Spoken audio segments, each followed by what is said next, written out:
I'm going to share my screen if you don't mind, and let me know if you, and if you can let me know if you can see it. Bear with me 1 second. Sure, absolutely. Justin will spotlight you. And again, Okay. we're going to record only Nhu-An and her presentation today, nobody else, and Debbie later on. And Nhu-An, are you going to let me know when you'd like me to put up the poll? Yes. poll? Okay, give me 1 second. Yep. So I'm sharing the screen. Yep, we see the screen. Okay.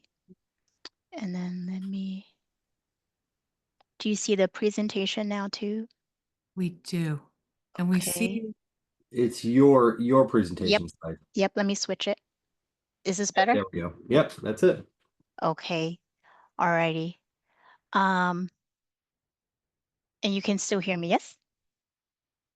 Indeed. Yes, we can. Okay, perfect. So again, as Ann mentioned, welcome. And my name is Nhu-An White. I'm an HR analyst with Fairfax County Department of Human Resources, the Employment Division. That was a mouthful, but yes, the Employment Division. And so here is an outline of what I will cover today. So I'll talk a little bit about the Employment Division. I will also briefly talk about the basics of applying to Fairfax County government jobs, and then followed by how to enhance your application, and then closing it out with a Q&A session for any of those that may have questions about the workshop today. I just want to emphasize, so this particular workshop, I typically conduct in a 2-hour time frame. So I'm condensing a lot of information in a 45-minute time span here. But so bear with me. I'll try to get you all the information that you need. The goal is to, for those that are not familiar with the county application process, to give you the basics and step-by-step guide as to how to apply. And for those that are somewhat familiar with the process and or are well familiar with the process, either emphasize those things that you are doing fabulously already, and or giving you some more tips and tricks on how to enhance your application.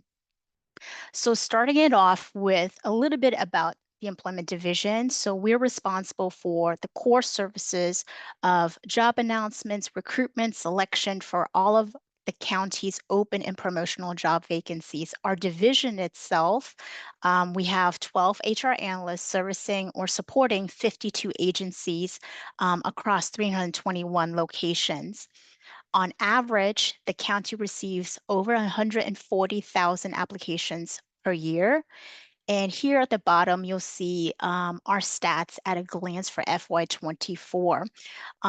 Each of our job postings, again, on average, receive 1,962 job views. Our total hires for FY24 was 3,248, and our time to hire was 78 days. So poll time, I always like to get a good sense of the audience where you have been in your application process with Fairfax County, if applicable. I'll put out the question out right now, but then Justin will will pose it to you so then you can answer it. But let's go through the question together and the answer options.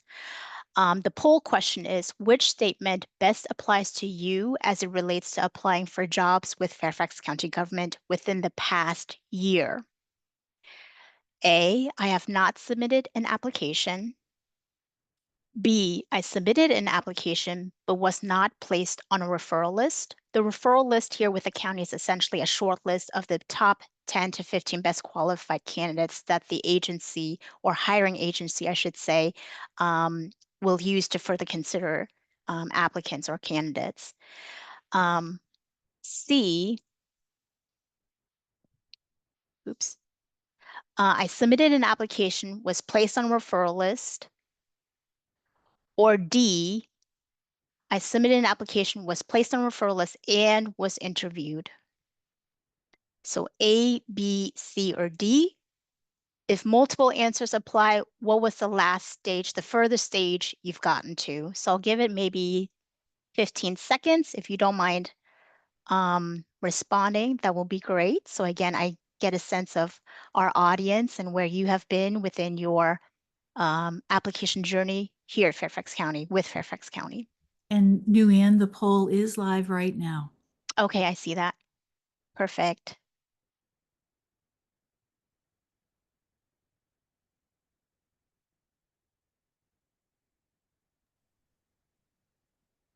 Looks like a lot of, they've submitted applications. That's wonderful.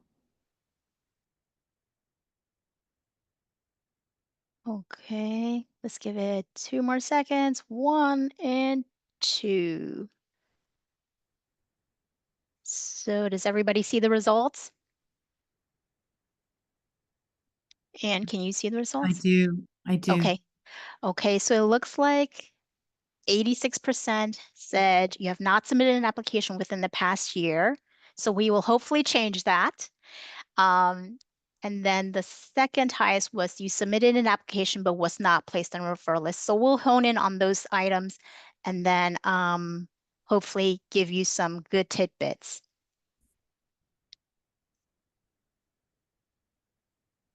So back to basics, especially for those that, have not yet applied with the county within the past year. Hopefully this will be a reminder on how to apply, but we'll talk about the first item is where to apply, right?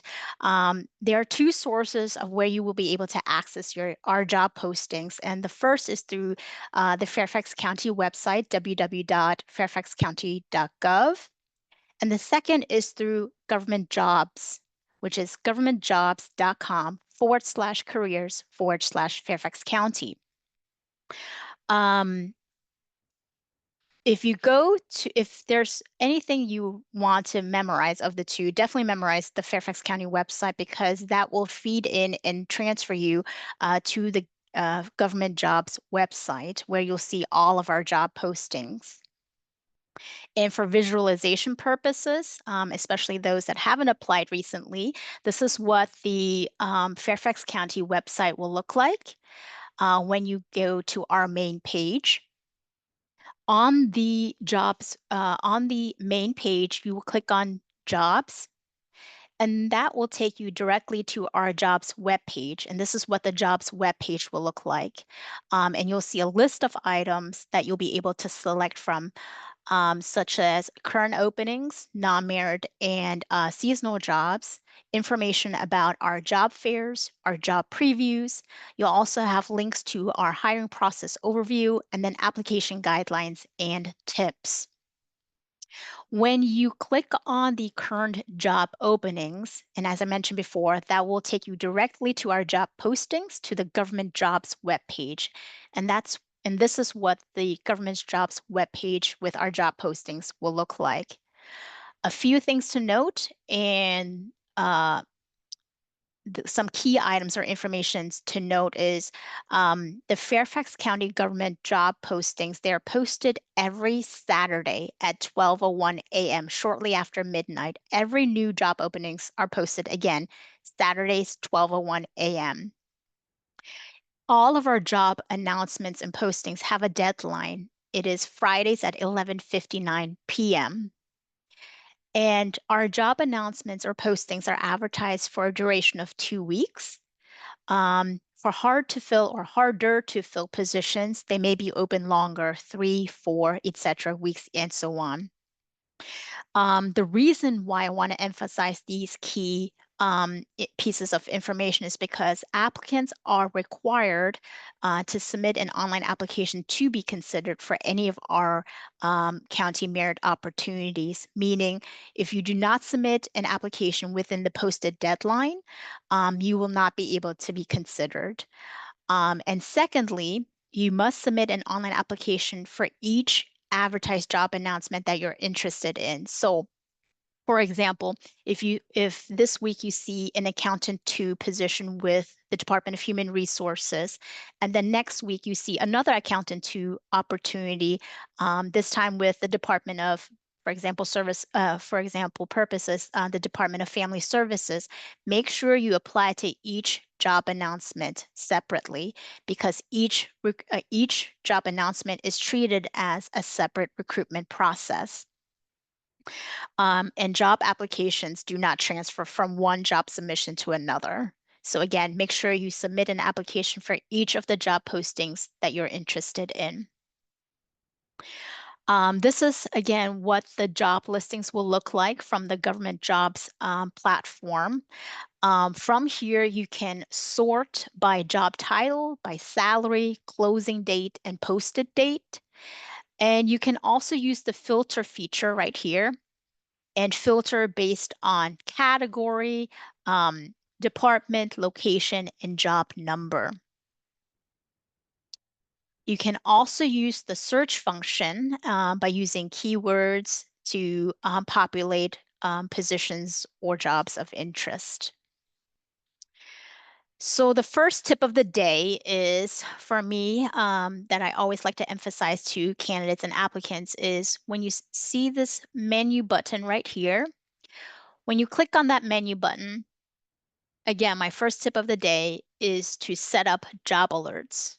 Okay, job alerts are essentially automated email notifications you can set up to receive for job openings of your interest, new job openings of interest. So remember when I said each and every Saturday, Fairfax County posts our new job opportunities. So this job alert mechanism, that way you will not have to go back and forth to our website. It will send you the automated email notification of any new job openings that you mark that you're interested in. So in order to set up job alerts, you click on the job alerts link right here. And that from there, you'll be able to select up to 118 different job categories that you are interested in knowing about or finding out about. You'll then be asked to complete a job interest card on the right-hand side by entering your first, your last name, and your email address. And then once you click the submit button, that will initiate and set up the job alert for you. The job alerts are valid for 1 year. And right before the year concludes or the year expires, you will receive an email notification inquiring whether or not you would like to continue your job alert subscription. So again, back to basics, how to apply. From the job listings page on, again, the government jobs platform, you'll click on any of the job titles and that will populate the job announcement on the right-hand side. Click on the apply button. And once you click on the apply button, that will take you to the government jobs login portal where you can sign in and or create your account profile. You can start your account profile by either importing your profile from LinkedIn, or you can upload a resume if you have that handy. So while I believe that's a great feature, it saves you a lot of time. At times, I do like to go the old traditional route and copy and paste from your resume into the application fields because some of the times the importing mechanism won't populate your information into the appropriate application field. So that's why I always say maybe sometimes copying and pasting your resume information into the application might be a better route for you.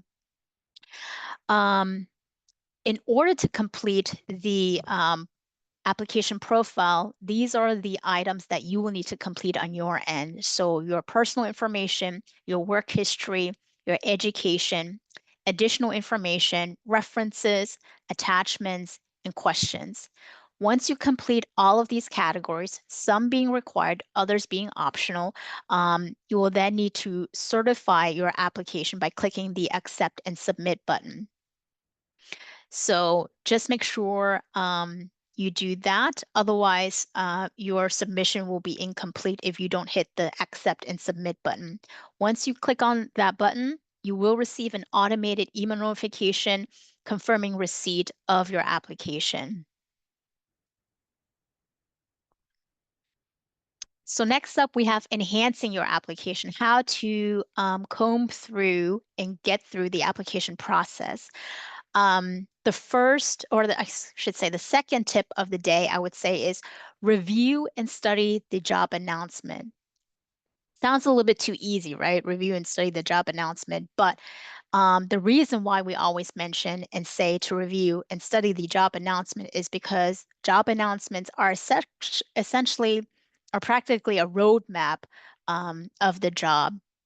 So a job announcement lists all pertinent information of a position, such as these listed items. So a job description, illustrative duties, required knowledge, skills, and abilities, the minimum qualifications in order to minimally qualify for the opportunity, any required certificates and licenses, necessary special requirements, which can include any non-standard business hours that this position requires to work, and or any background checks that you need to complete in order to qualify for the job. It will also list physical requirements necessary, as well as the selection procedure and supplemental questions. Supplemental questions we use for every and all of our job announcements. It's essentially a questionnaire that applicants will answer based on the position. Some of the fields or some of the categories are optional, so such as illustrative duties, required knowledge, skills, and abilities, certificate and licenses required. So you will see those fields only if applicable and or necessary. So this is what a typical job announcement will look like. So like the previous screen slide said or indicated, you'll see the job description, you'll see the minimum qualifications, the necessary special requirements, the preferred qualifications, physical requirements, and the selection procedure.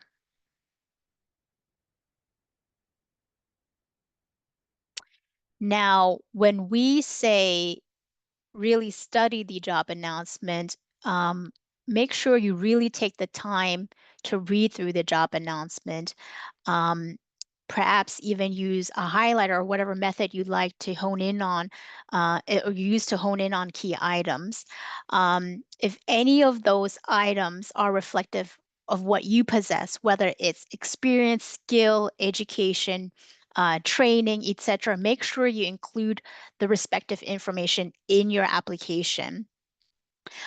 In this example or this sample job announcement, you'll see that this particular admin assistant 4 has financial and accounting responsibilities, particularly accounts payable, accounts receivable, processing invoice transactions. The position is also customer facing, dealing with internal and external clients, etc. And under the preferred qualifications, you'll see a lot of the things that the hiring committee wishes or sees in their ideal candidate. So 3 years of finance-related work experience, accounts payable, accounts receivable experience, experience providing customer service, etc. Again, it all relates back to the job description and represents a wish list, right? So what they see in their ideal candidate. Again, if any of those preferred qualifications matches to your skill sets, if you have any of those, make sure you describe that and indicate that on the application submission. Again, just an example of how you can use the job announcement as a roadmap and use to your advantage. Again, always compare your experience as it relates to the job announcement that you're applying to. And anything that you have, make sure you highlight that on your application. The next item I wanted to discuss are supplemental questions. Supplemental questions, because we receive well over 100 applicants per job announcement, we use supplemental questions as part of our screening process. And they are essentially questions that will always pertain to the job announcement specifically and are reflected of the minimum and preferred qualifications listed in the job announcement. So some of the questions you'll see here in the beginning, questions 1 through 3, for example, are pertaining to the minimum qualifications as asked for your education as well as your experience in, again, in this example, administrative support experience. But then as you saw, the preferred qualifications were accounts receivables and accounts payables. So you'll see a question pertaining to that here as well. Accounts payable, here you have a question about that. Then you have records management question pertaining to that, and then customer service experience questions pertaining to that. So make sure you pay attention to the questions as well, because the questions will also give you a good sense of what the hiring agency is looking for in their ideal candidate. Make sure you emphasize all of those experience and skill sets you have in those areas that you see in the supplemental questions in the application as well. My tip number 3, as it relates to supplemental questions, is always answer truthfully, and make sure your answers that you indicate are substantiated in your application.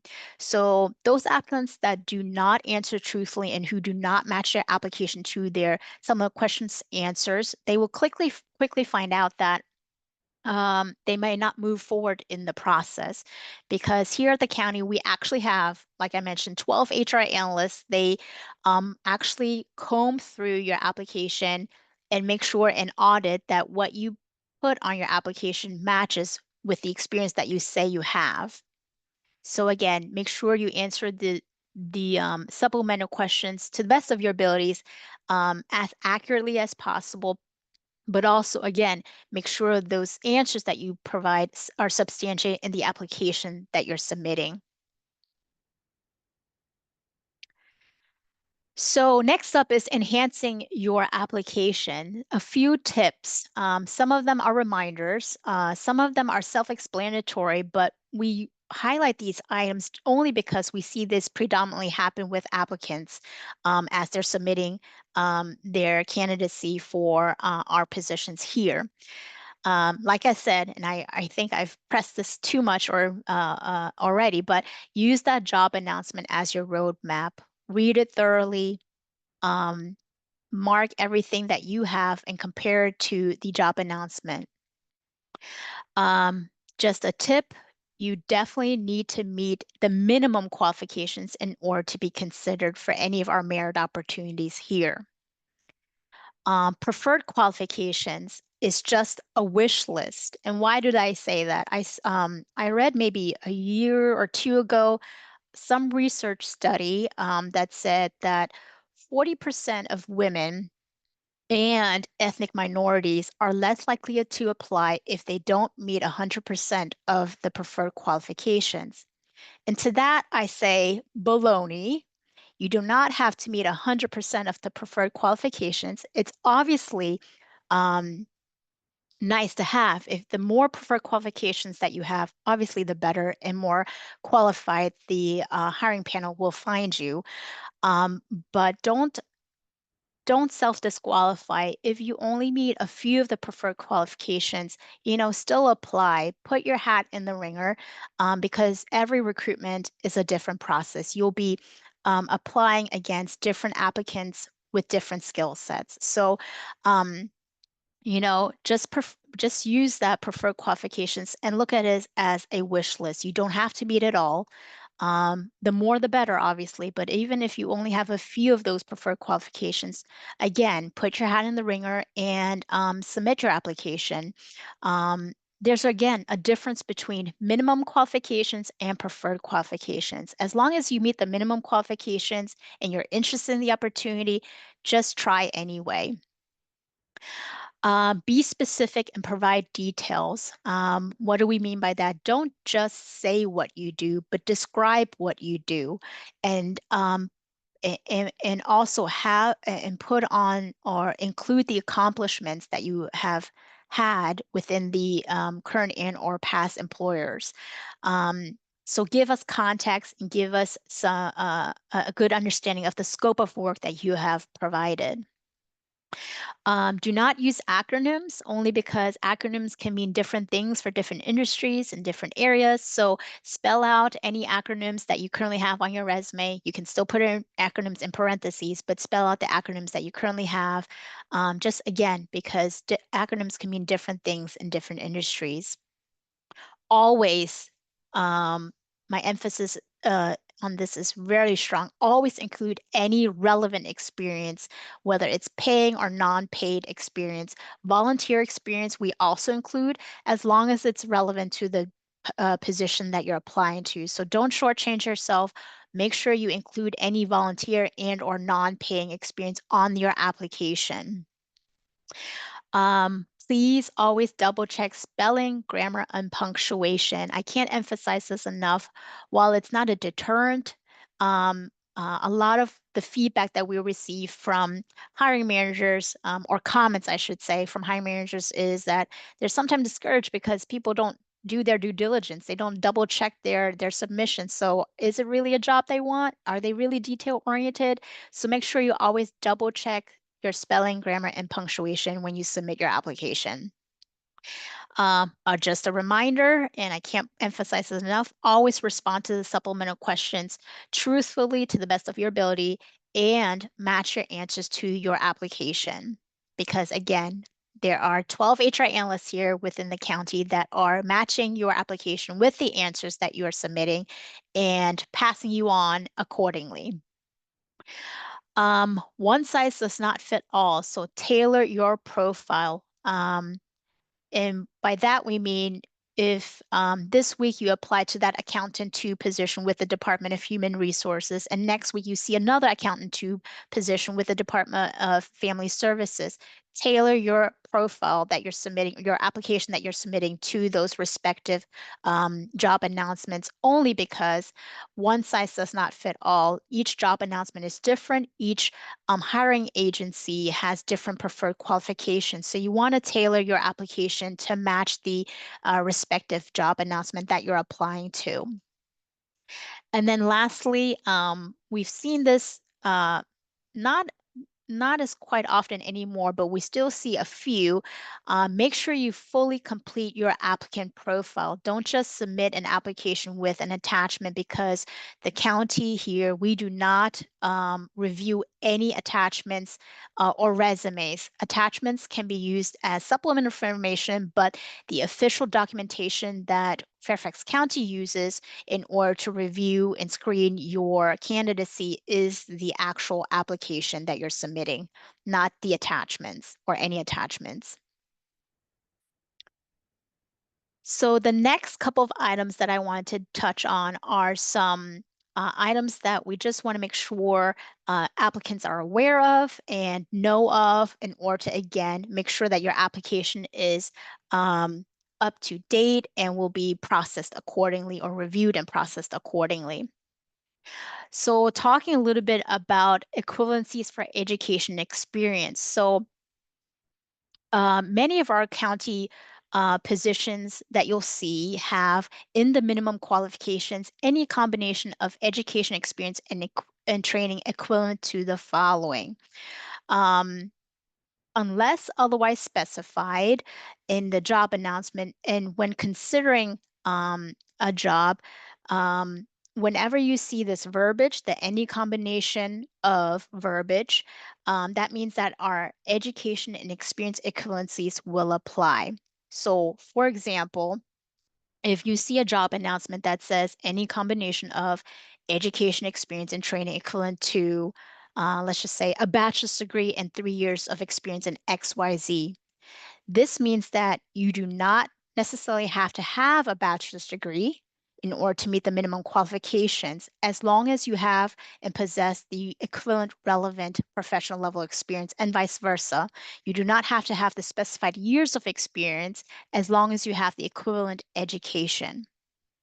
So again, we realize, and nowadays, not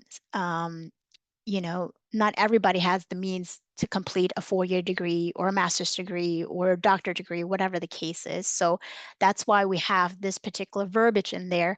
And as long as it's not state mandated or any rules and regulation pertaining to the job that necessitates a degree, we like to have this any combination verbiage in there so we can consider all qualified applicants. So, substituting experience for education, the way we calculate equivalencies is 2 years of experience equates to an associate's degree, 4 years of experience equates to a bachelor's degree, one additional year is granted for advanced degrees. So, for instance, a master's and or doctorate degree. Just a side note, though, and important to know that the work experience must be in the field specified in order to be considered for substitution. And some examples include a bachelor's degree in accounting. The substitution for that would be here 4 years of professional level work experience in accounting. A master's degree in social work. The substitution for that would be 5 years of professional level work experience in social work. Another example is a bachelor's degree in information technology plus 2 years of information technology experience. So the substitution for that would be 6 years of professional work experience in information technology.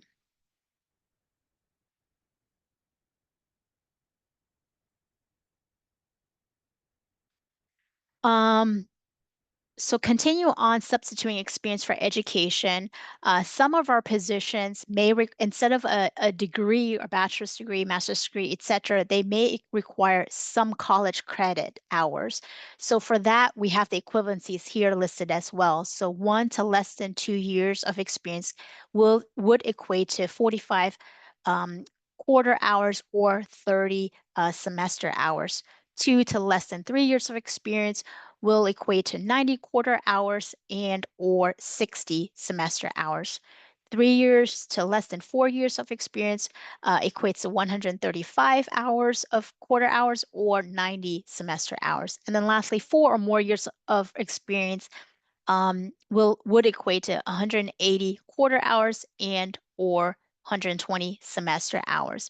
Again, the work experience must be in the field specified in order to be considered for substitution.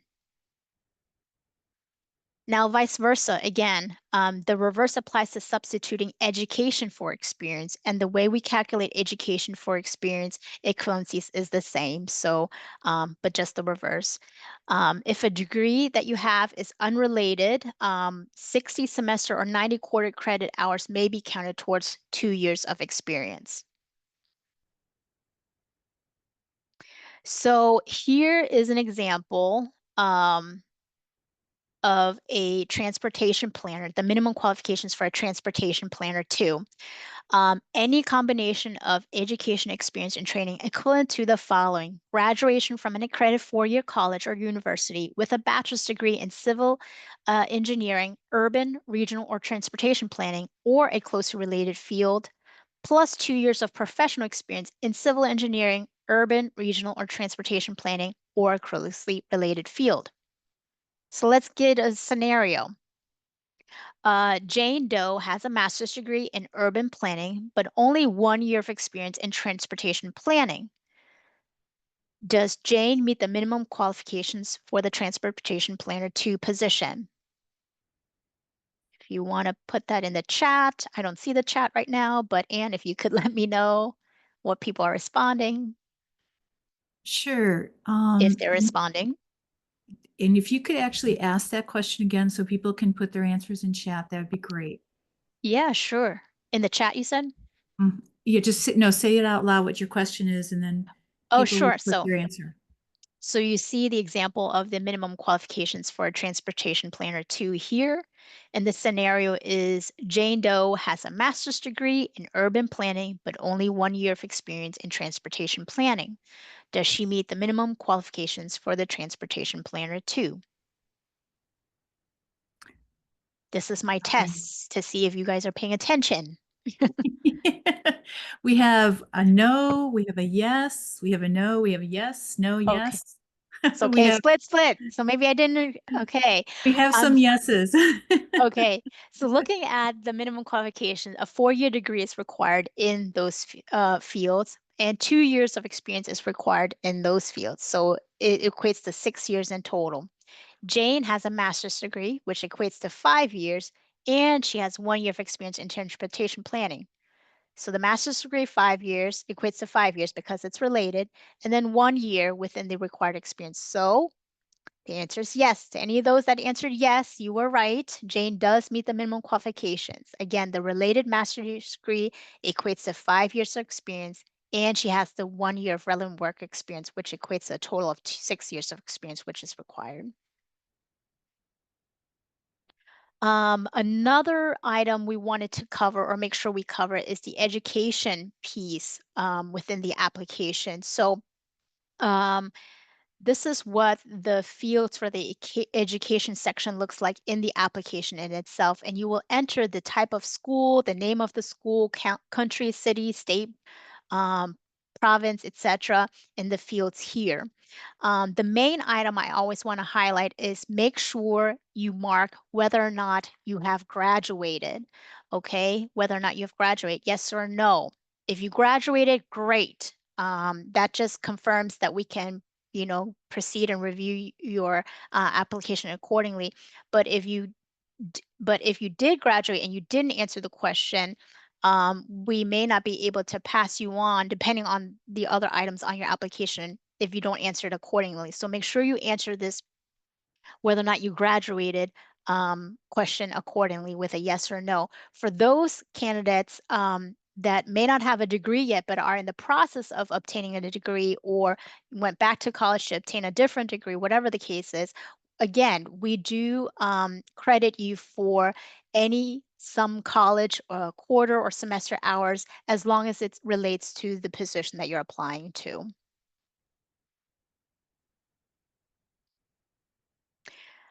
Calculating your years of service or years of experience, right? So our standard supplemental questions that you'll see in the questionnaires on each and every job announcement will say, how many years of full-time equivalent experience do you have in XYZ? So when calculating years of experience, 40 hours per week is considered full-time if you work 52 weeks in a given year. 20 hours per week for 52 weeks is considered 6 months, or the full-time equivalency would be 6 months of experience, and so forth, right? So make sure as you answer the questions that you calculate your years of service accordingly.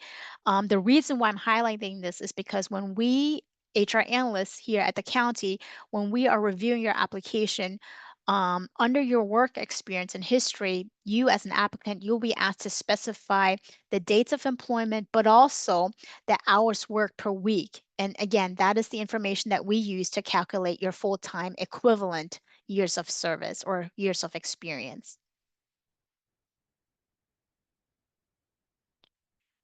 So in summary, please make sure the first step, if you want to be considered for Fairfax County jobs, and if you want to know what the newest job opportunities here are, make sure you set up your job alerts. Submit your online applications as soon as possible, well before the closing date, only because if you miss the closing date, you did not submit an application, that's a missed opportunity. Right? We won't be able to consider you. Always compare and match the job announcement to your resume and experience, and make sure you highlight those experience, skill sets, accomplishments accordingly, again, on your application. Answer supplemental questions according to your experience and match your corresponding answers to the supplemental questions within your application. Remember not to shortchange yourself. Always include volunteer or non-paying experience because, again, we do give credit for non-paying experience, again, if it's related to the position that you're applying to. And then obviously in the end, always stay positive and persistent. Keep applying. That said, I'm going to open it up for questions. Wonderful. We have many, many questions here. So let me just do something real fast, copy this last one that I have, and get to as many of them as possible. After Nhu-An's presentation, she's going to join chat. Is that still good for you, Nhu-An? Yes, Okay, absolutely. great. And she'll then respond directly to the person who asked the question that we did not get to here live. So without further ado, and know that everything that I put in chat here today is going to be included in the email sent to everybody tomorrow. So the first question, Nhu-An, is I have a technical degree which isn't typically listed as a checkbox option. How do you recommend responding to that area? So it would be a technical degree would be some college. So you could put in some college and then make sure you still put that in the education portion of the application, right? So make All sure you right. and make sure you indicate whether or not you graduated. Now, for those, if your technical degree is applicable to the, let's say, IT position that you're applying here, and if it's part of the minimum qualifications, you will get credit accordingly. So again, that's why don't discredit yourself. Make sure you put that technical degree in the education section, mark whether or not you graduated or have obtained the degree or, you know, um, and then submit your application with that technical degree. And if somebody is applying for a mechanic position and they got a, a degree or certification through a school that does trades, they would put Mhm. that in there as well? They will put that in the education section as well. We also have an additional information section where they can indicate that, our certification section, all of that, certifications, um, uh, uh, you can also include on the application. Yes, definitely. And make sure you don't shortchange yourself. Any relevant certificates, degrees that you have, make sure you put that on the application. We have sections for that, either in the education section or the additional information in certificate sections. Okay. Do you have to be a resident of Fairfax County to work for the county? Absolutely not. No, we welcome any and all. So Okay. definitely make sure, even if you're in Maryland, if you're in DC, please apply. We have a lot of Maryland residents, a lot of DC residents who work for Fairfax County. Again, we welcome any and all from all over. And we All also right. actually recruit nationwide. So Fabulous. All right. yes. This is a two-parter. I'm 74-year-old, recently moved, immigration visa. What are my requirements for part-time work?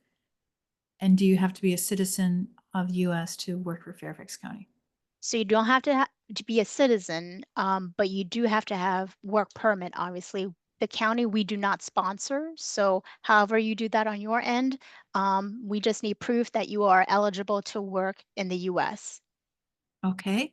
And since copying and pasting resumes can sometimes lose formatting of resumes, can we add a cover letter in addition to our resume? Yes, absolutely. You can attach a cover letter to your application submission. Um, and that's not a problem at all. Just remember, the primary documentation that we review, we rate and rank is the actual application. So while having a cover letter is definitely helpful, especially once you are put on a referral list, because hiring agencies will review that. The first step, the HR department, we don't pull out individual cover letters and read through that because we're already reading your application. So make sure whatever you need portrayed in your candidacy, that's actually on the application itself. But yes, a cover letter can definitely be added and attached to your application submission. Excellent, excellent. And is the county job website set up to accept functional resumes or just chronological? Chronological. Okay. Yes, because you'll be asked for the dates of employment, your work history, etc. Do But you have to again, put, if you have a different format, you can certainly attach that. But just a caveat, again, the only official documentation we review, rate, and rank is the application itself. gotcha. And is the county website set up to, wait a second. All right. Are we 50 plusers competing with younger applicants?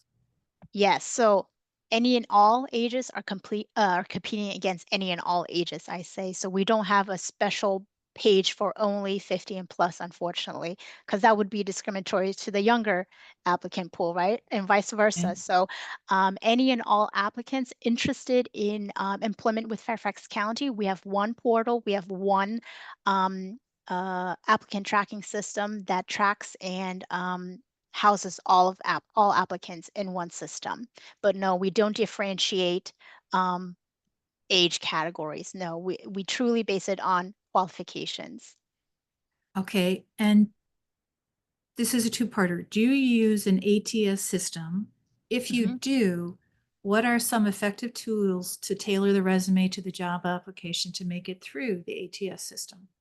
We do use an ATS system, ATS being an applicant tracking system for those that don't know the terminology, but our applicant tracking system, unlike a few others, is not automated in the sense of there's no computer system behind it all that's quote unquote reading your application. There are actual humans, the 12 HR analysts that I mentioned earlier, that are actually reading your application. So, yes, we do have an ATS system, but there are humans reviewing your actual application.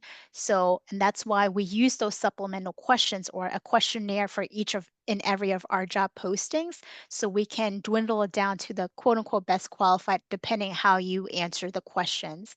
The one thing Okay. I want to re-emphasize is again, make sure you answer the questions to the best of your abilities truthfully and honestly, but also make sure you um, substantiate your answers in the application because, again, we analysts here at Fairfax County, we will then review your application and cross check and audit the application. And that's how we screen for the best qualified candidates in conjunction with the context of the position, obviously. Wonderful. What kind of jobs for 55 plus are available in Fairfax County? Any and all. So whatever your heart desires. I mean, like I said, we don't differentiate ages for positions, whether you're transitioning from a job or whether you're just want to start a new and different career or track. That's I feel like Fairfax County with 52 different agencies, we are quite a large employer, but also quite popular, right? So that's why we have this workshop for you to hopefully improve your application. But with 52 agencies within the county servicing 1.2 million residents, we have a plethora of opportunities for all ages. But again, we don't differentiate, age categories. We truly base it on your qualifications and how you match and best fit with the position you're applying to. Okay, we only have about a minute or so left here. Okay. What about someone who has worked only part-time for many, many years? What strategy exists to let the employer know this? So on the application, when you submit it, each of our work history section, it will include, asking you for your hours worked per week plus the dates of employment. So that's how we calculate full-time equivalencies. So even though you've worked part-time, we will on our end calculate the full-time equivalencies on our end. So it's nothing that you need to calculate on your end. So just make sure you demonstrate that on the application, though. There is a section for dates of employment, hours worked per week for employment, and then obviously the section to describe your job experience and work history. Okay, and I'm going to ask you one last question and then I'll tell you where I left off. Okay. Um, and if you wouldn't mind, when you get into chat, responding to that time, that person, and going from there to answer the remaining questions, that would be Hmm. wonderful. Yeah. Thank you, thank you, thank you. This has been amazing again. So the last live question right now is, what if we do not want to put the start and end dates for education or can't remember them because they were so long ago? I believe you don't have to put the start and end date. I believe you do have to put an end date, just because that's how the system is generated. Mhm. Um, the the reason why also the start and end date is there is for those that haven't completed a degree. Again, we give credit to those that are either in the midst of completing their degree, and or have only completed some college credits. So again, that's why we have those dates in there, and it's also based on the applicant tracking system. So we can't change those fields, unfortunately. All right, that sounds great. Nhu-An, you are amazing as usual Thank you. and always. And thank you so much for this informative presentation. We are going to place your recording on our website within 10 days, sooner if possible here, as soon as possible. The we left off at 10:51 a.m.